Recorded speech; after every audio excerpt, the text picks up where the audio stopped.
56th verse of the Tao Te Ching. Quote, "Those who know do not talk. Those who talk do not know. Block all the passages.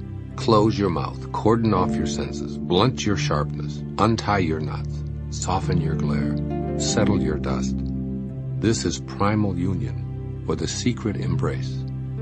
One who knows this secret is not moved by attachment or aversion, swayed by profit or loss, or touched by honor or disgrace. He is far beyond the cares of men, yet comes to hold the dearest place in their hearts.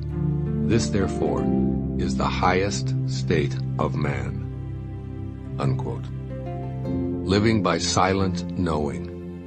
This is probably the best-known verse of the Tao Te Ching. In fact, the opening two lines, "Those who know do not talk, those who talk do not know," are so popular that they've almost become a cliché. Nevertheless, the passage's essential message is little understood and rarely practiced.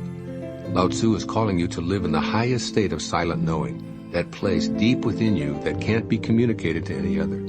Consequently, you might want to change your thinking about whom you consider to be wise or learned. Persuasive speakers with a good command of the language, who are forceful in their pronouncements and confident in their point of view, are generally considered to have superior knowledge. But Lao Tzu suggests that precisely the opposite is true. Those who talk, he says, aren't living from the place of silent knowing, so they do not know. As you modify the way you look at this presumption, you'll see several differences in the way your world appears. First, you'll note that those who are compelled to pontificate and persuade are almost always tied to an attachment of some kind. Perhaps it's to a point of view, to being right, to winning, or to profiting in some way. And the more talking they do, the more they appear to be swayed by such attachments. The second thing you'll notice takes place within you. You begin to see your inclination and desire to persuade and convince others. Then you begin to listen more attentively, finding yourself in the secret embrace of the primal union that Lao Tzu describes. Your need to be knowledgeable or dominant is replaced by the deep realization that it's all irrelevant, and you lose interest in seeking approval. Living in silent knowing becomes the process that casts your existence in a different light. You have less and less of an edge and feel settled, softer, and more centered.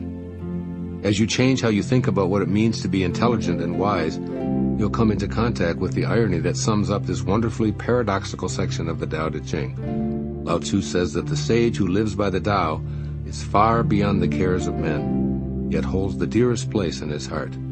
I'd sum it up this way: those who care the least about approval seem to receive it the most. Since such individuals aren't concerned with how they're perceived, either honorably or in disgrace, they don't seek praise or run for it. While their calm wisdom may make them appear to be aloof, they actually end up gaining the respect of everyone. You have this place of silent knowing within you right now. And the following is what Lao Tzu suggests for adapting the paradoxical language of this verse of the Tao Te Ching to your world. First, he says, block all the passages. Get honest with yourself about wanting to win the favor of others. You don't have to prove anything to anyone, and you'll never succeed by droning on and on. Remember that those who talk do not know. Or as one translation of this verse simply states, shut your mouth. Silence is your evidence of inner knowing. Talking to convince others actually says more about your need to be right than their need to hear what you have to say. So rather than trying to persuade others, keep quiet. Just enjoy that deeply satisfying inner awareness. And second, use the acronym BUSS, B-U-S-S, to remember the four directives of this verse. First, B, blunt your sharpness. Do this by listening to yourself before you let your judgments attack someone else.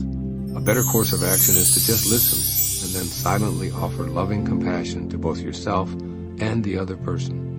You, untie your knots. Detach from what keeps you tied to worldly patterns. Untie the knots that bind you to a life that's dedicated to showing profit and demonstrating victory, and replace them with silently contemplating the Tao in the secret embrace. S, soften your glare. Notice when your need to be right is glaringly obvious, and let the soft underside of your being replace your rigid stance. Your impulse to glower at external events is alerting you that you're out of touch with your inner silent knowing. And S again, settle your dust. Don't kick it up in the first place. Realize your inclination to stir up dust when you feel a diatribe about to erupt on how others ought to be behaving. Stop in the middle of pounding the table or angrily screaming and just observe yourself. Since your emotions are like waves on the ocean, learn to watch them return to the vast, calm, all-knowing source. Do the Tao now. Spend an hour, a day, a week, or a month practicing not giving unsolicited advice. Stop yourself for an instant and call upon your own silent knowing. Ask a question rather than giving advice or citing an example from your life, and then just listen to yourself and the other person. As Lao Tzu would like you to know, that's the highest state of man.